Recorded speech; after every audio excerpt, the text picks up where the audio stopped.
দিন যারা ট্রাফিকে নিয়োজিত ছিল তারা ছিল না আমাদের সাথে, তো আমরা অনেক পরিশ্রমভাবে কাজটা করেছিলাম। এটা আমাদের অনেক ভালো একটা এক্সপিরিয়েন্স। আজকে থেকে ট্রাফিকে যারা নিয়োজিত তারা কাজে জয়েন হয়েছে, যার কারণে আমরা তাদের স্বাগত জানাচ্ছি এবং আমাদের জন্য এটা অনেক মেমোরেবল একটা জিনিস।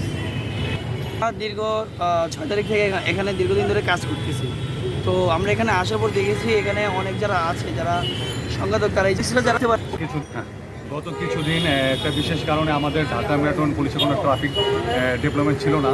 তো গত কিছুদিন আমাদের এই ছোটো ছোটো ছেলেমেয়েরা ঢাকা মেট্রোপলিটন পুলিশের মতো একটা বিশাল এলাকার যানবাহন সচল রাখার জন্য যে পরিমাণ এফোর্ট দিয়েছে, এটা আসলে সত্যিই প্রশংসনীয়। কারণ ট্রাফিকিং এটা একটা খুবই জটিল ব্যাপার, বিশেষ করে ঢাকার মতো একটা ক্রাউডি প্লেসে, কিন্তু তারা 1 মিনিটের জন্য গাড়ি চাকা থামতে দেয়নি। তো আমাদের সম্মানিত IGP sir, DMP commissioner sir এবং সিনিয়র স্যারদের নির্দেশনা অনুযায়ী আজকে থেকে আমরা জনগণের পাশে আমাদের ট্রাফিকিং কাজ শুরু করেছি এবং এই ছাত্রদের সাথে একসাথে আমরা কাঁধে কাঁধ মিলিয়ে ট্রাফিকিং করছি।